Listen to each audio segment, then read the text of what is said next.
Voilà. Ah, vous m'avez vu la dernière fois un petit peu dépassé par votre nombre.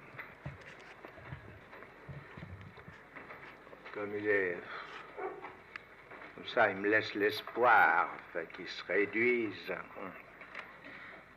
Alors, je continue. L'inconvénient de ce nombre, c'est que, j'y pensais tout à l'heure, je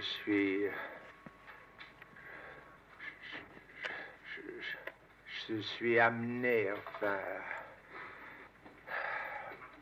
à chaque fois, à pencher, enfin, vers ceci que,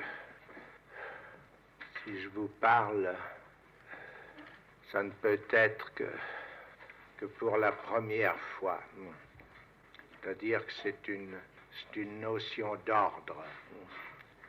Cette notion d'ordre, évidemment, me gêne, et c'est d'où j'essaie de sortir en vous montrant autre chose. C'est à savoir que il y a la nodalité. Pour le dire, n'est-ce pas, la question est de savoir ce que le savoir inconscient, là forcément, je vois bien que j'enchaîne, à savoir que le savoir inconscient, je le pose. Je le pose comme ce qui travaille. Et ce qui travaille peut travailler, il y a de prise quelconque du travail, il n'y a de prise quelconque du travail que dans un discours. Il s'agit de fonder ce qui travaille dans le discours analytique. S'il n'y avait pas de lien social, et de lien social en tant qu'il est fondé par un discours, le travail serait insaisissable. Disons, avec l'ironie que ça comporte, que dans la nature, ça ne travaille pas. Alors, il semble bien, enfin, que c'est d'ailleurs ce qui la fonde, la nature, l'idée que nous en avons, c'est le lieu où ça ne travaille pas.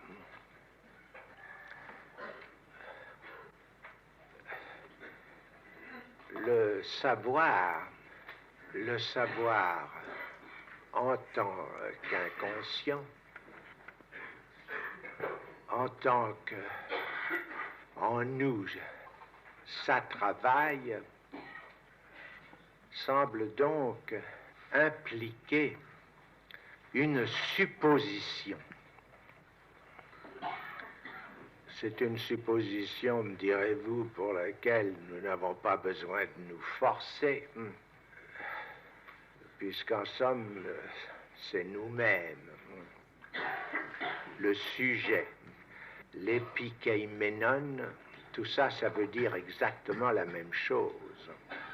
À savoir que on suppose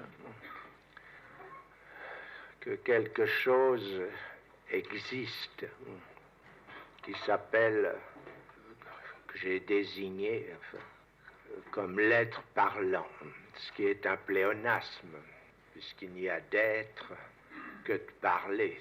S'il n'y avait pas le verbe être, il n'y aurait pas d'être du tout. Néanmoins, nous savons bien que le mot d'exister a pris un certain poids. Un poids en particulier par le canteur de l'existence. Le canteur de l'existence, en réalité, a tout à fait déplacé le sens de ce mot exister. Et si même je peux l'écrire comme je l'écris, ex-sister, c'est justement là en quoi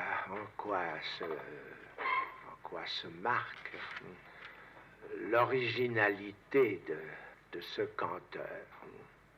Seulement voilà, l'originalité ne fait que déplacer l'ordre, à savoir que ce qui existe, c'est cela qui serait originaire. C'est à partir de l'existence que nous nous trouvons réinterroger ce qu'il en est de la supposition. Simple déplacement en somme. Et ce que j'essaie de faire cette année avec mes non-dupes, c'est de voir de quoi en somme faut être dupe pour que tout ça tienne, que ça tienne dans une consistance. Et c'est en quoi j'introduis ce ternaire, ou plus exactement, je m'aperçois qu'à partir, à être parti de ce ternaire, du symbolique, de l'imaginaire et du réel, je pose une question, ou plus exactement, comme pour toute question,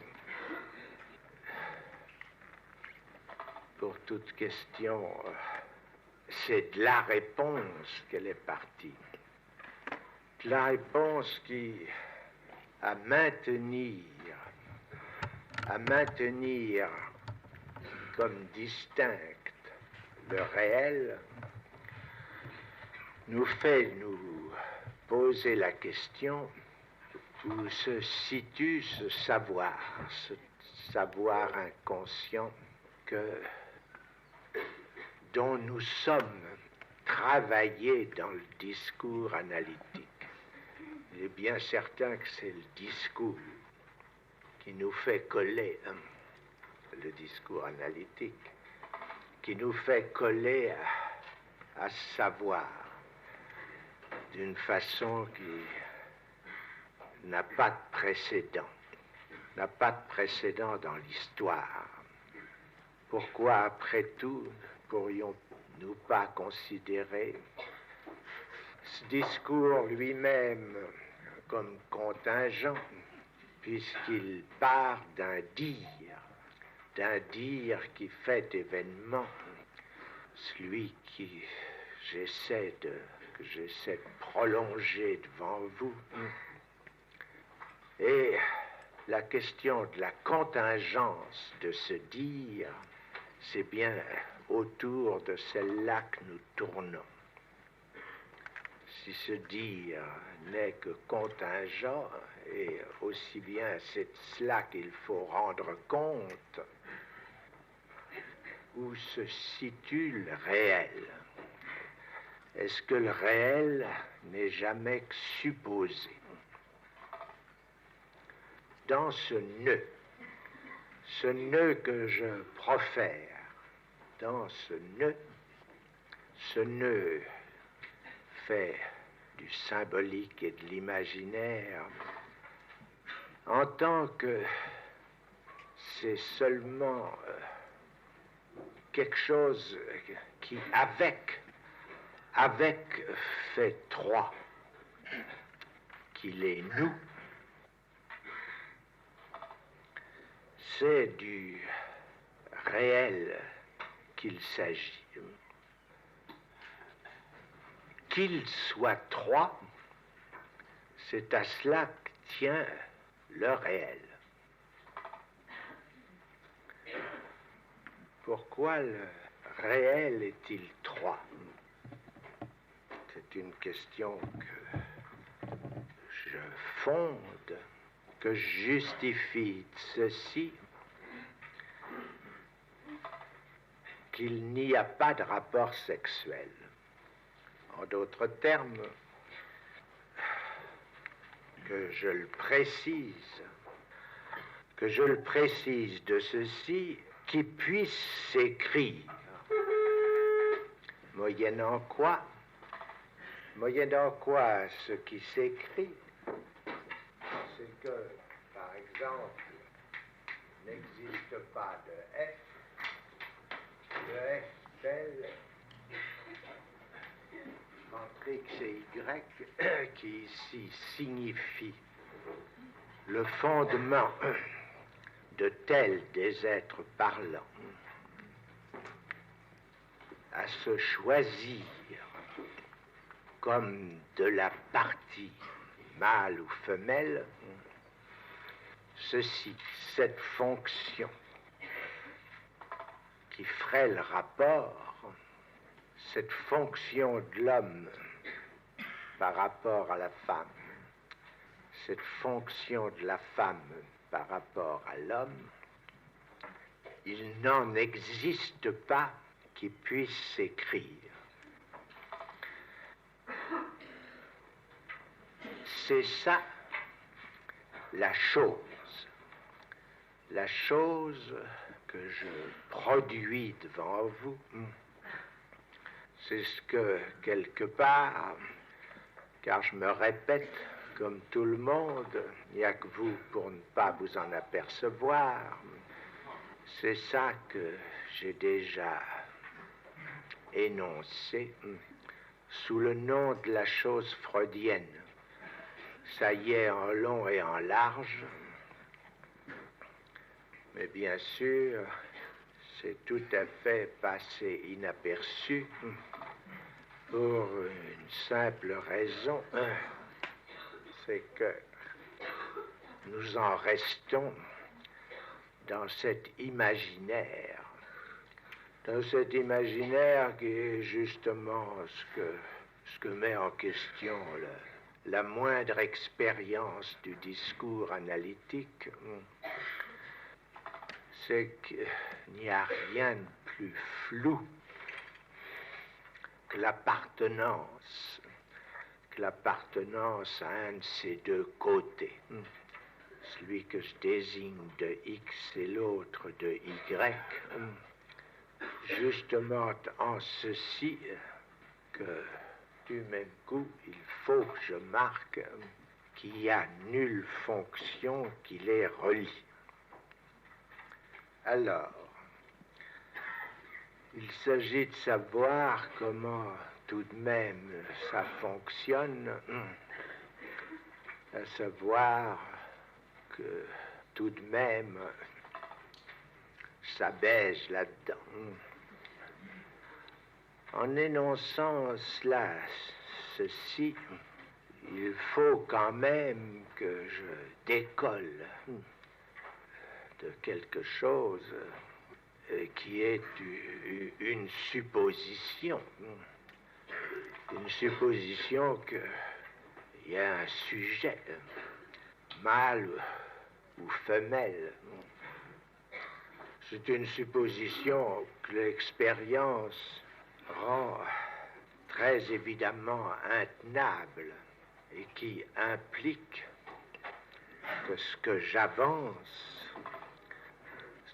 j'avance en énoncé par mon énonciation, par l'énonciation dont je ne suis le sujet que pour autant que dans le discours analytique je travaille moi-même, qu'il faut que je ne mette pas de sujet sous cet X et sous cet Y.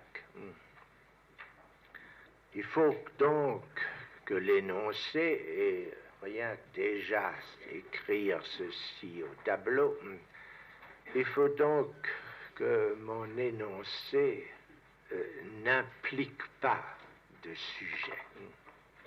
S'il y a quelque chose se trouve là écrit, c'est que de sujet, il n'est question que dans la fonction, et justement que ce que j'écris, c'est que sous cette fonction, justement de ce qu'elle soit niée, il n'y a nulle existence. Le « il n'existe pas » veut dire ça. Il n'y a pas de fonction. Ce dont il s'agit, c'est démontrer. C'est démontrer que cette fonction, si elle n'a pas d'existence, ce n'est pas seulement affaire contingente, c'est affaire d'impossible. Cette affaire d'impossible, et pour le démontrer, ce n'est pas une petite affaire. Ce n'est pas une petite affaire simplement pour ceci, c'est que à simplement l'écrire, à simplement l'énoncer,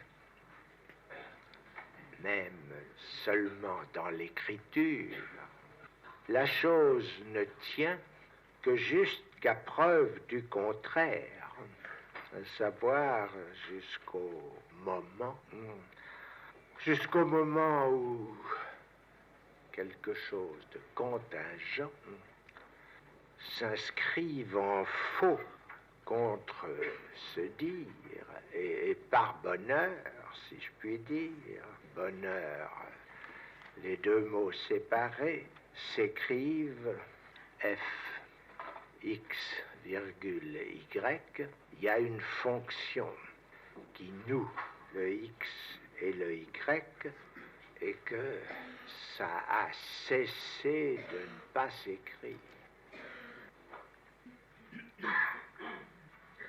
Pour que ça ait cessé de ne pas s'écrire, il faudrait que ça soit possible. Et jusqu'à un certain point, ça le reste, puisque ce que j'avance, c'est que ça a cessé de s'écrire. Pourquoi ça ne recommencerait-il pas? Non seulement il est possible qu'on écrive F, X de Y, mais il est clair qu'on ne s'en est pas privé. Pour démontrer donc l'impossible, il faut prendre fondement ailleurs que dans ces écritures précaires, puisqu'après tout, elles ont cessé, mais qu'à partir du moment où elles ont cessé, on pourrait croire que ça peut reprendre. C'est bien le rapport du possible et du contingent. À prendre appui sur le nœud pour que quelque chose de l'impossible se démontre. Qu'est-ce que je fais? Je prends appui, peut-être. La question mérite qu'on la soulève sur une topologie. Puisque, pour ce qui est de l'ordre, eh bien, on peut dire que c'est bien ce qui, jusqu'à présent, n'a pas manqué, à savoir que c'est à mettre de l'ordre qu'on supporte tout ce qui a pu s'avancer du rapport du sexuel. Il est vrai que cet ordre, on s'y embrouillait un tant soit peu les pattes. Et qu'il est certain que ce n'est pas le même ordre, en tout cas, qu'instaure que le discours analytique avance ou paraît avancer de ce qui concerne le rapport sexuel. L'ordre 1, 2, 3, il y en a un qui vient le premier. Et ce n'est pas par hasard, on ne sait d'ailleurs pas lequel vient le premier, ce n'est pas par hasard que ce soit le 1, puisque le second, comme on dit, et que le troisième résulte de leur addition, simplement. Ça fait une suite qu'on a pu qualifier de naturelle, ce qui laisse à rêver. Ce qui laisse à rêver d'autant plus que la dernière fois, je vous ai fait la remarque qu'allez écrire à la suite le privilège de ces trois premiers, c'est qu'il suffit de les prendre à revers pour que tous les ordres soient possibles.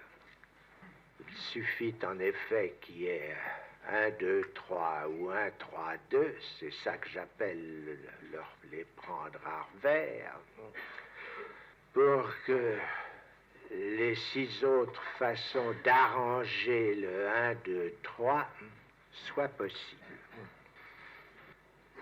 L'idée de successeur, n'est-ce pas, et que de successeurs, il n'y en ait qu'un dans la suite naturelle des nombres, c'est une idée qui ne s'est dégagée que tard, ce qui est assez curieux, parce qu'il semblait bien que c'était là la chose la plus tangible, la plus réelle qui soit concernant la suite naturelle. Pourquoi n'y aurait-il pas de successeurs? Une multitude, ça ne va pas de soi. Nous avons une foule d'exemples, celle de l'arbre notamment, de l'arbre que nous rencontrons partout, vers notre descendance comme vers notre ascendance. Pourquoi l'idée de successeur serait-elle inhérente à une suite privilégiée de successeurs se fondant sur ceci, qu'il n'y en a qu'un?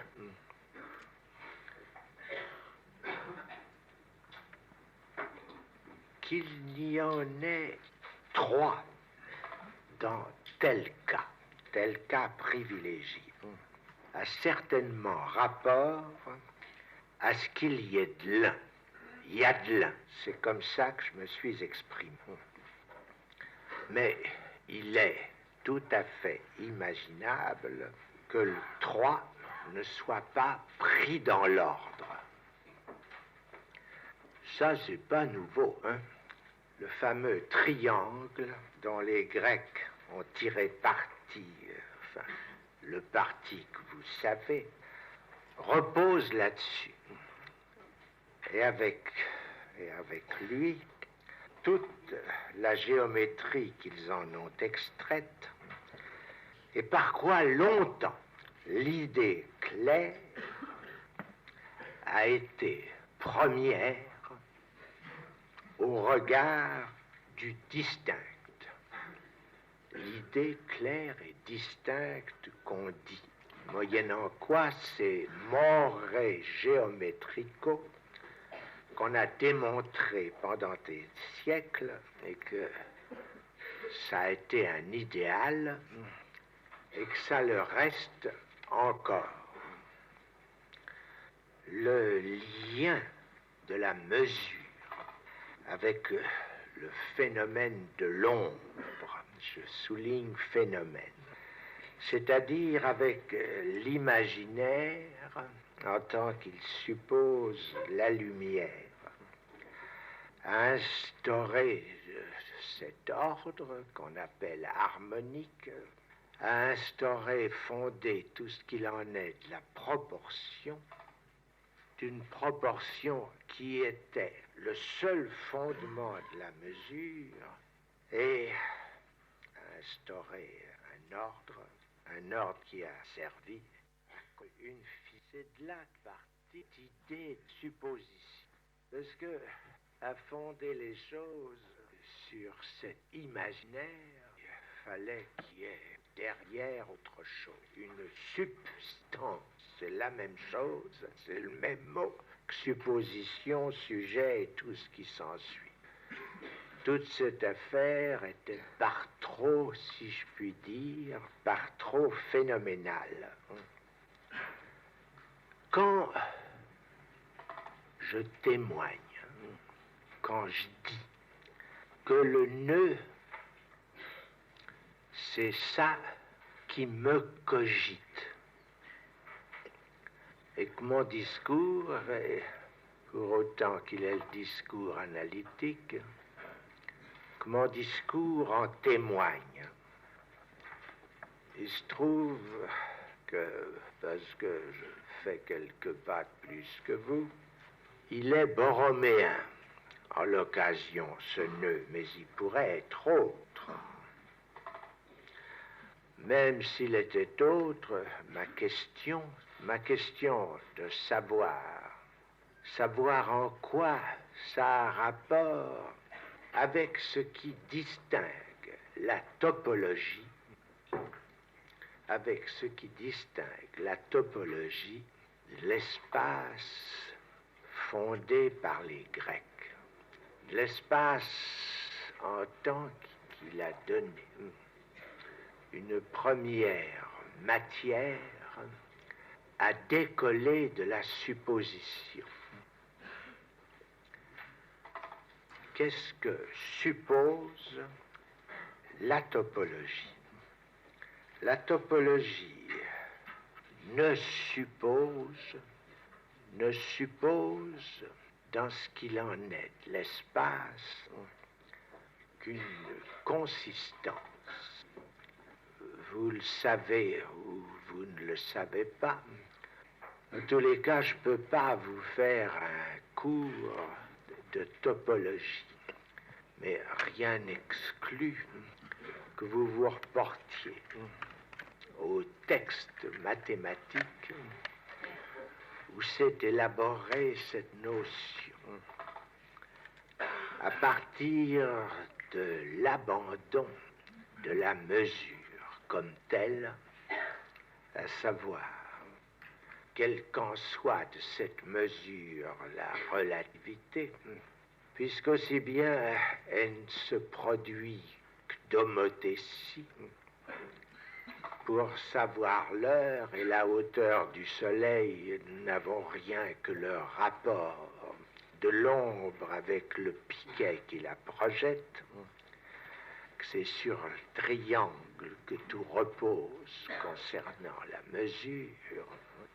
La topologie, elle, élabore un espace qui ne part que de ceci, de la définition du voisinage, de la proximité.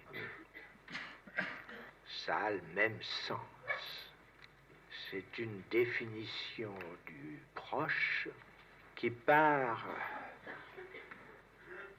d'un axiome, c'est à savoir que tout ce qui fait partie d'un espace topologique, s'il est à mettre dans un voisinage, implique qu'il y a quelque chose d'autre qui soit dans le même voisinage.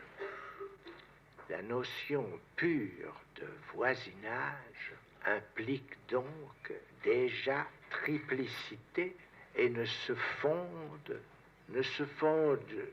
sur rien qui unisse chacun des éléments triples, si ce n'est d'appartenir au même voisinage. C'est un espace qui ne se supporte que de la continuité qui s'en déduit, car il n'y a pas dans le topologique d'autres rapports dits continus que fondés sur le voisinage et qui, du même coup, impliquent ce que j'appellerais, qui n'est pas dit, qui n'est pas énoncé, formulé, comme tel dans la topologie, ce que j'appellerais la malléabilité. C'est ce qu'ils appellent, eux, les mathématiciens, la déformation continue. Vous voyez que la référence au continu est dans le mot, est joint, accolé au mot déformation, lequel, pour être plus correct, s'énonce transformation continue. Ce sont des images aussi, mais il faut le dire, elles se saisissent moins bien. Le fait que je parle de saisie, begrifflich, implique une référence à ce qui se saisit bien, c'est-à-dire le solide. Le souple saisit moins bien, à prendre dans la main. L'idée qui fonde la topologie mathématiquement définie est d'aborder ce qu'il en est de ce qu'elle supporte. C'est la topologie qui la supporte. Ça n'est pas un sujet qui lui est supposé. Ce que la topologie supporte, l'idée, c'est de l'aborder sans image, de ne leur supposer à ces lettres telles qu'elles fondent la topologie, de ne leur supposer que le réel. Le réel en tant qu'il n'ajoute, parce que vous vous apercevez que ce terme est encore de trop, puisqu'il évoque l'addition, qu'il n'ajoute à ce que nous savons distinguer comme imaginaire, cette souplesse liée au corps, ou comme symbolique, le fait de dénommer le voisinage, la continuité, qu'il n'ajoute que quelque chose, le réel, et non pas de ce qu'il soit troisième, mais de ce qu'à eux tous, ils fassent trois. Et que c'est tout ce qu'ils ont de réel, rien de plus. Je veux dire, tout un chacun. C'est tout ce qu'ils ont de réel. Ça a l'air peu, mais ce n'est pas rien. Ce n'est pas rien puisqu'on l'a si bien senti de toujours que c'est justement là-dessus que le réel était supposé. Il s'agit de le débusquer, cette position de supposition qui, en fin de compte, le subordonne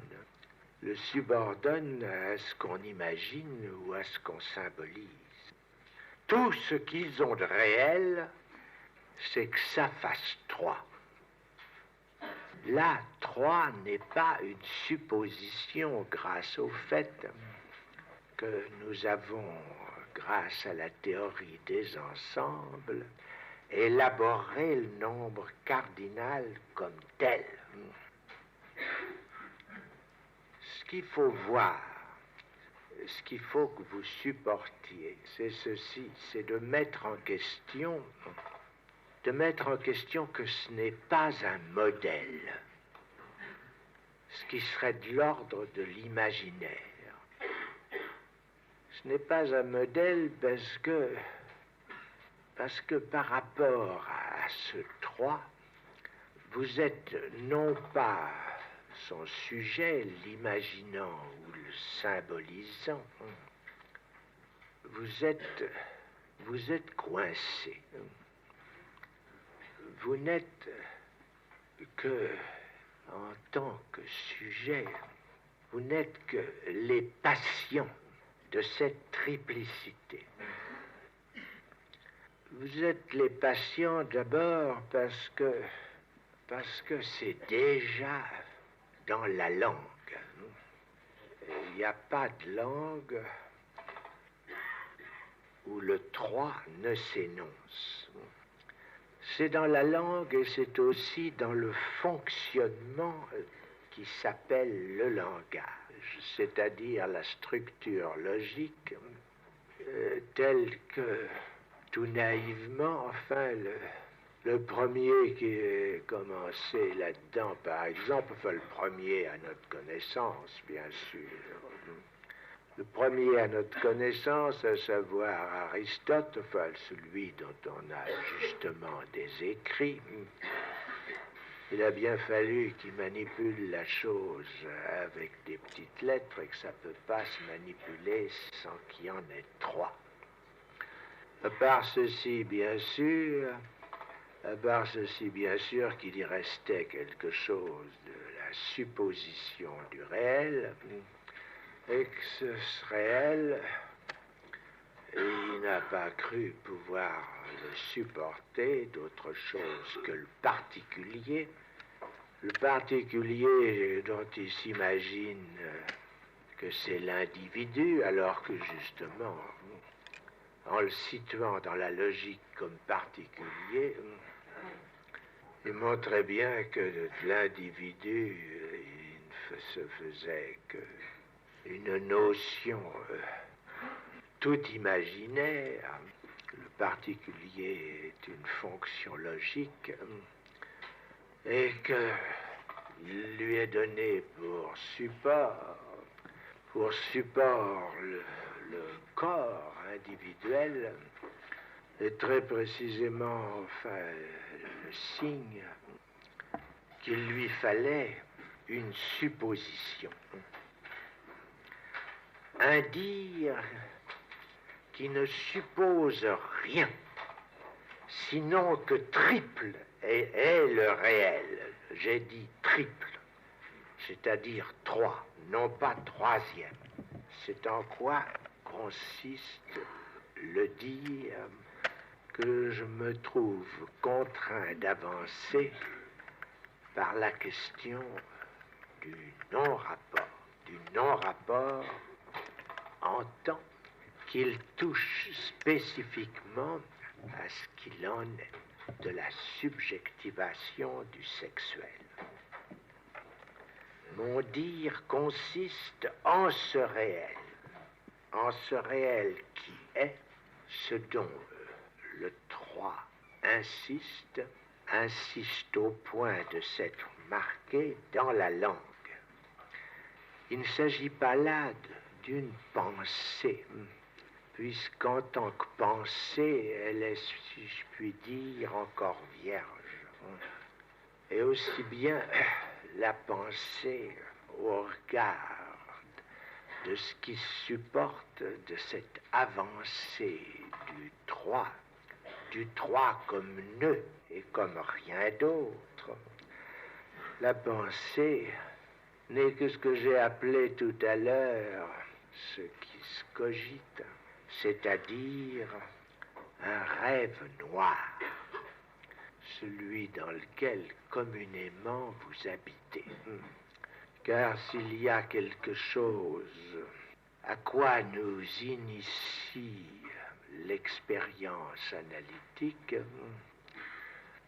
c'est que ce qu'il y a de plus près du vécu comme tel, c'est le cauchemar.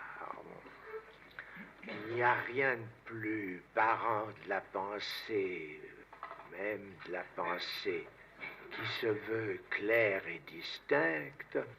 Apprenez à lire Descartes comme un cauchemar, ça vous fera faire un petit progrès.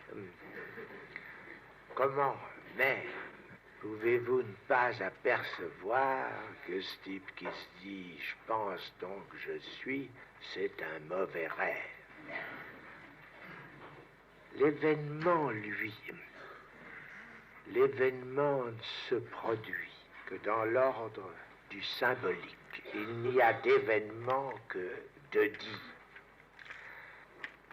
Je pense que au siècle où vous vivez, vous devez vous apercevoir quand même de ça tous les jours. Hein.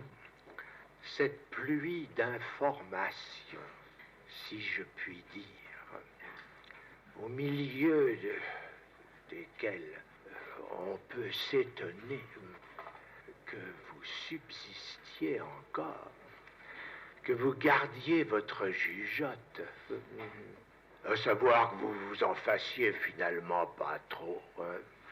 Tout ce que le journal vous annonce tous les matins, Dieu merci, ça vous passe, comme on dit, comme de l'eau sur les plumes d'un canard. Sans ça, où iriez-vous?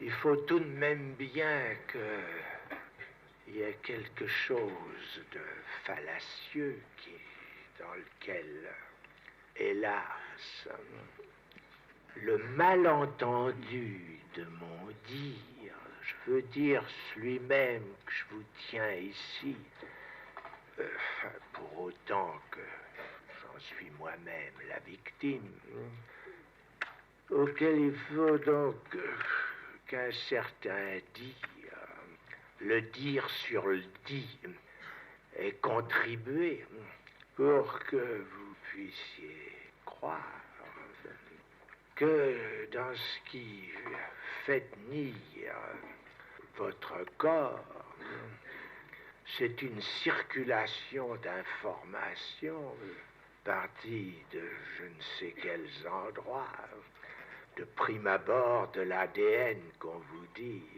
ou du DN, je ne sais pas quoi, que c'est de ça que vous vous supportiez, que tout ne soit en somme que une information dont heureusement on nous avertit, enfin, que cette information ne tient qu'à violer un des fondements même de ce qui par ailleurs s'édifie comme énergétique. Est-ce que tout cela n'est pas aussi de l'ordre de la cogitation? Est-ce que, dans d'autres termes, nous sommes obligés d'en tenir compte quand ce à quoi, dans le politique, ce à quoi nous avons affaire, c'est à un type d'information dont le sens n'a d'autre portée que l'impératif, à savoir le signifiant un. C'est pour nous commander, autrement dit, pour que le bout du nez suive, que toute information, à notre époque, est déversée comme telle. Dans donc ce que je vous énonce d'un certain dit, l'important n'est rien que les conséquences qu'il peut avoir.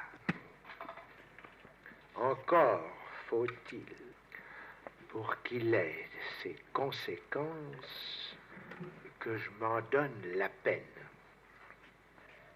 Ce dire n'est véritable. Ici, je le profère pour le cas plus que probable où vous ne vous en seriez pas aperçu. Il n'est véritable qu'en tant qu'il fait limite à la portée de ce qui nous intéresse au premier chef, nous autres, dans le discours analytique, de ce qu'il fait limite à la portée de la vérité. Il y avait autrefois comme ça un garçon de bureau Il poussait des cris après chacun de mes séminaires, cris qui se résumaient dans « Pourquoi est-ce qu'il ne dit pas le vrai sur le vrai ?» Le personnage est bien connu, on lui a même confié le soin d'un vocabulaire. Je n'ai pas à dire le vrai sur le vrai, pour la raison que je ne peux en dire que ceci, c'est que le vrai, c'est ce qui contredit le faux. Mais par contre, je peux dire, mais encore fallait-il que j'y mette le temps, car il y a temps pour tout. Je peux dire la vérité sur la vérité. La vérité, c'est qu'on ne peut la dire, puisqu'elle ne peut que se midi. La vérité ne se fonde, je viens de le dire, que sur la supposition du faux. Elle est contradiction. Elle ne se fonde que sur le non. Son énoncé n'est que la dénonciation de la non-vérité. Elle se dit rien que par le mythe. Disons le mot, elle est mimétique. Elle est de l'imaginaire. Et c'est bien pour ça que nous sommes forcés d'en passer par là, mes bons amis. Elle est de l'imaginaire en tant que l'imaginaire, c'est le faux deuxième par rapport au réel. En tant que le mâle, chez l'être parlant, n'est pas la femelle, et qui n'a pas d'autre biais par où se poser. Seulement, ce ne sont pas là des biais dont nous puissions nous satisfaire. C'en est au point qu'on peut dire que l'inconscient se définit de ceci, et rien que de ceci, qu'il en sait plus que cette vérité, que l'homme n'est pas la femme. Même Aristote n'a pas osé moufter ça. Comment est-ce qu'il aurait fait d'abord,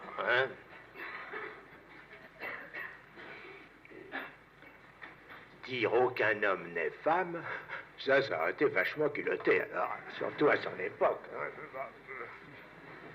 Alors, il n'a pas fait, S'il avait dit tout homme n'est pas femme, eh bien, vous voyez, voyez le sens que ça prend, celui d'une exception. Il y en a quelques-uns qui ne le sont pas. C'est en tant que tout qu'il n'est pas femme. A, là, le A du canteur, A de X, X, un point, et Y, barré.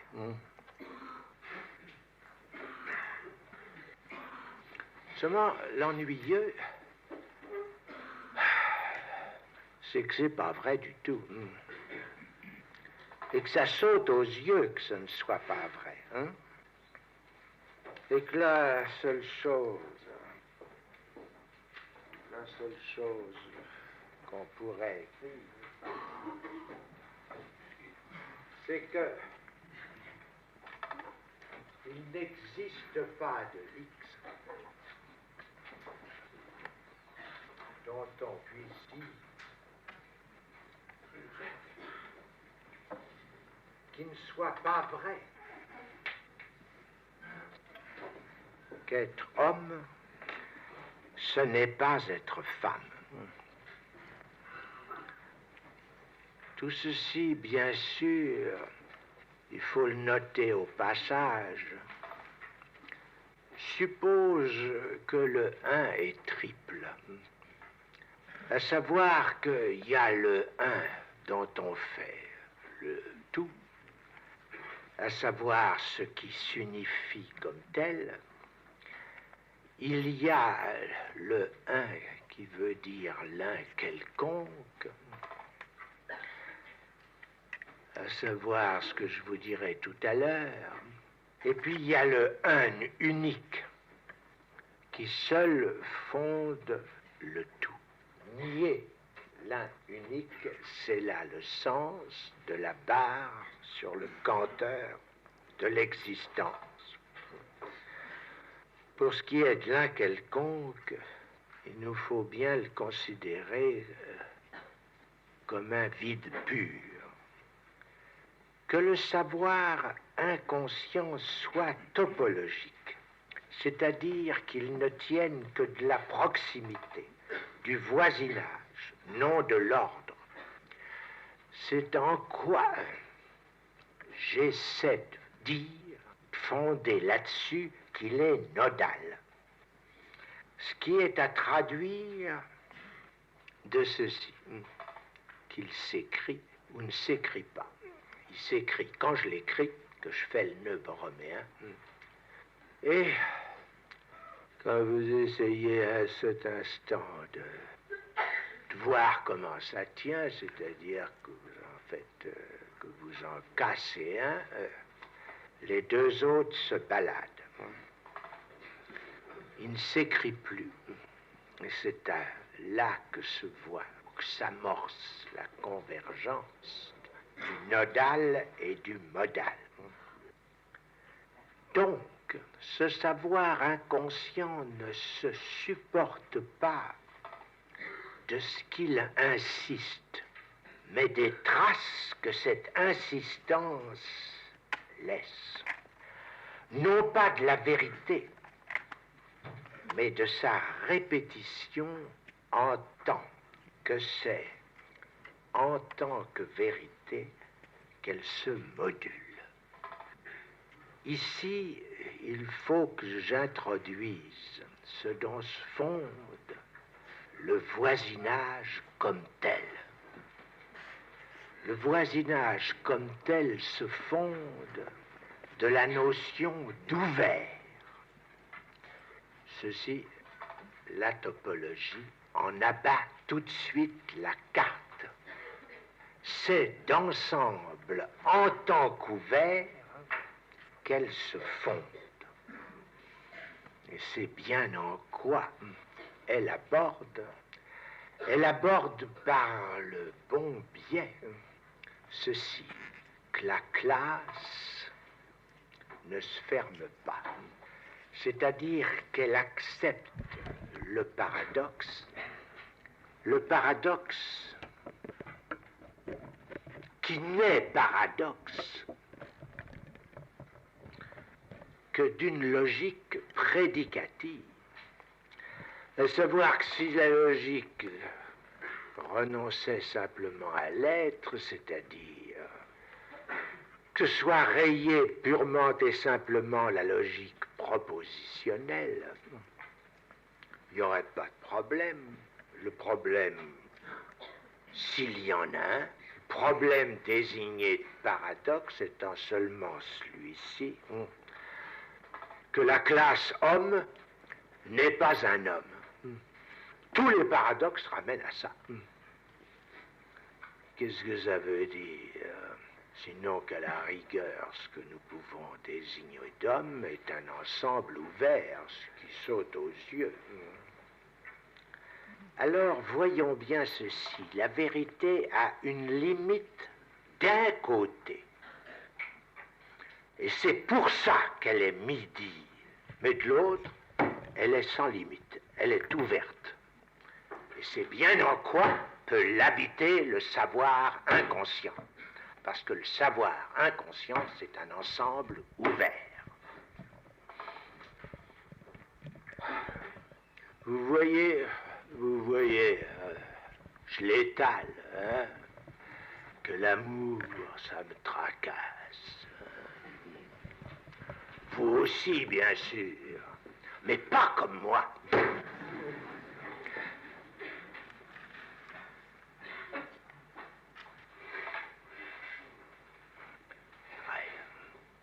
C'est même pour ça que, parenthèse, votre nom me gêne. Depuis quelque temps, je ne peux plus vous identifier à une femme. Ça m'emmerde. Bon, l'amour, dirais-je, donc, puisque, vous pardonnerez, ça me tracasse. L'amour, c'est la vérité, mais seulement en tant que c'est à partir d'elle, à partir d'une coupure, que commence un autre savoir que le savoir propositionnel, à savoir le savoir inconscient. C'est la vérité en tant qu'elle ne peut être dite du sujet, en tant que ce qui est supposé, pouvoir être connu du partenaire sexuel. L'amour, c'est deux mi-dire qui ne se recouvrent pas. C'est ce qui en fait le caractère fatal. C'est la division irrémédiable. Je veux dire à quoi on ne peut pas remédier, ce qui implique que le médier serait déjà possible. Mais justement, c'est non seulement irrémédiable, mais sans aucune médiation. C'est la connexité entre deux savoirs en tant qu'ils sont irrémédiablement distincts. Quand ça se produit, ça fait quelque chose de tout à fait privilégié. Quand ça se recouvre, les deux savoirs inconscients, ça fait un sale méli-mélo. Et là, je vais avancer en fin de ce laïus. C'est bien le nom qui convient. Je vais avancer quelque chose qui est comme ça, enfin, tranche. Le savoir masculin chez l'être parlant est irrémédiablement unaire. Il est coupure, amorçant une fermeture, justement, celle du départ. C'est pas son privilège. Mais il part pour se fermer.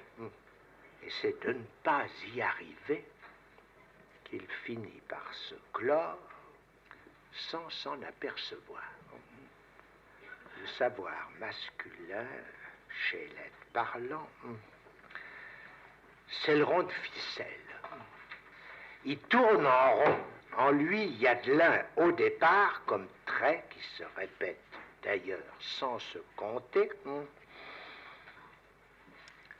Et de tourner en rond, il se clôt sans même savoir que de ces ronds, il y en a trois. Comment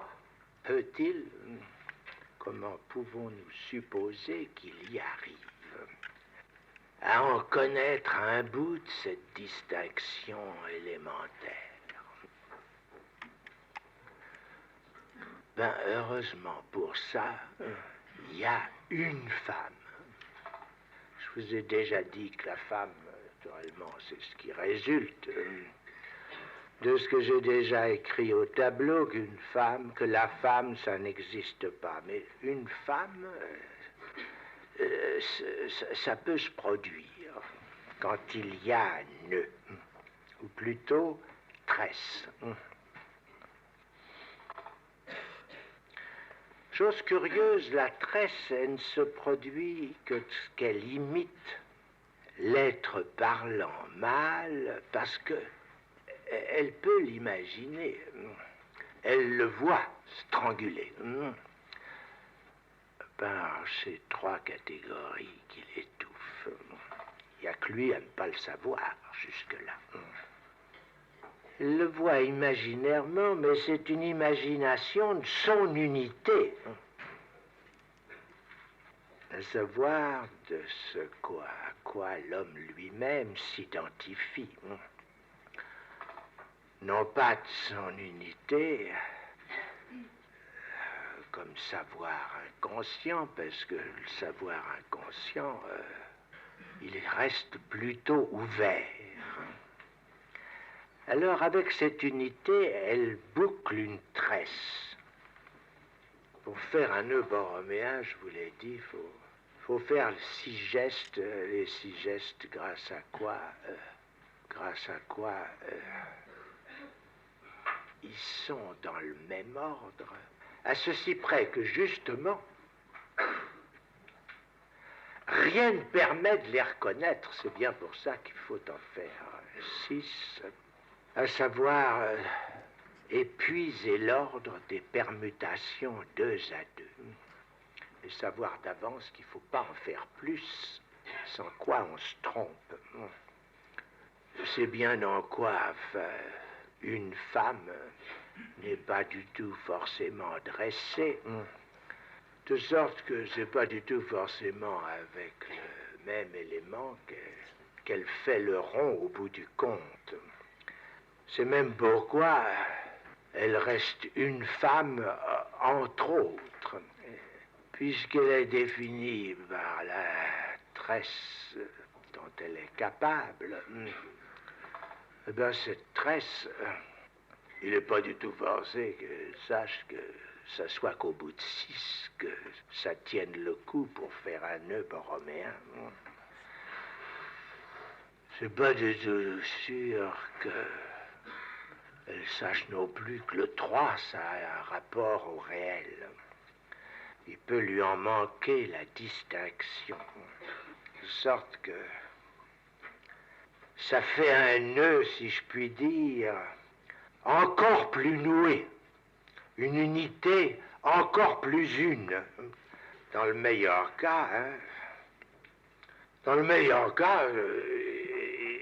il se peut que ça n'en fasse qu'une de corde, de ronde ficelle au bout du compte. Il suffit que vous imaginiez, n'est-ce pas, que le 1, 2, 3 se raboute au 2, 3, 1.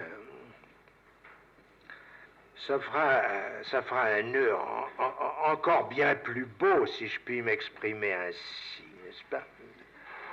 Je veux dire que tout se continue dans tout, et après tout, ça n'en reste pas moins un nœud. Parce que si vous avez fait une tresse, ça donne forcément quelque chose qui en noue forcément au moins 2, et si 2 des brins se rejoignent, eh ben, ça fera quelque chose qui se nouera ou se nourra pas au 3e. La question n'est pas là. Le ratage, si je puis dire, dans cette affaire, c'est-à-dire ce par quoi la femme n'existe pas, c'est bien en quoi cela même, elle arrive à réussir l'union sexuelle. Seulement cette union, c'est l'union de 1 avec 2 ou de chacun avec chacun, de chacun de ces 3 brins. L'union sexuelle, si je puis dire, est interne à son filage. Et c'est là qu'elle joue son rôle, à bien montrer ce que c'est qu'un nœud. C'est ce par quoi l'homme, lui, réussit à être 3, c'est-à-dire à ce que l'imaginaire, le symbolique et le réel ne se distinguent que d'être 3, tout brut. C'est-à-dire que sans que son sujet s'y retrouve, c'est à partir de cette triplicité dont une femme parfois fait sa réussite en la ratant, n'est-ce pas? C'est-à-dire dont elle se satisfait comme réalisant en elle-même l'union sexuelle. C'est à partir de là que l'homme commence à prendre d'une petite jugeote l'idée qu'un nœud, ça sert à quelque chose. Je vous avais dit que l'hystérique fait l'homme, mais c'est formé par l'hystérique que l'homme part de l'idée première, la bonne, celle qui lui laisse une petite chance, part de l'idée qu'il ne sait rien. Ce qui est son cas à elle d'ailleurs, puisqu'elle fait l'homme. Elle ne sait pas que l'union sexuelle n'existe qu'en elle et par hasard. Elle ne sait rien, mais l'homme se trouve en contre-coup à percevoir ce nœud. Et ça donne chez lui un résultat second qui est tout différence. C'est qu'à refuser son savoir ouvert, du même coup il le ferme. Il constitue le correct nœud borroméen. Que le seul réel qu'est le 3, il y accède, il sait.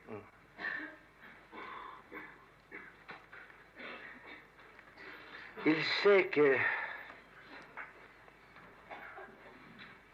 sait qu'il parle pour ne rien dire, mais pour obtenir des effets qu'il imagine à tour de bras que ces effets sont effectifs, encore qu'ils tournent en rond. Et que le réel, il le suppose comme il convient, puisque le supposé n'engage à rien qu'à conserver sa santé mentale. C'est-à-dire être conforme à la norme de l'homme. À la norme de l'homme qui consiste en ceci qu'il sait qu'il y a de l'impossible. Et comme disait cette charmante femme que je vous ai déjà citée, rien pour l'homme n'est impossible, ce qu'il ne peut pas faire, il le laisse. C'est ce qu'on appelle la santé mentale. Notamment que de n'écrire jamais le rapport sexuel en lui-même, sinon dans le manque de son désir, lequel n'est rien que son serrage dans le nœud borroméen. C'est pourquoi je l'ai exprimé pour la première fois. Il y a un temps, mais il y a des gens qui s'en sont avertis que maintenant, j'ai pu le constater. Il est vrai que c'est quelqu'un qui n'avait que des notes, enfin pour sa forme. Je te demande de refuser ce que je t'offre parce que ça n'est pas ça. Pas ça que je désire que tu acceptes, ni d'arriver à quoi que ce soit de cette espèce, car je n'ai affaire qu'à ce nœud même.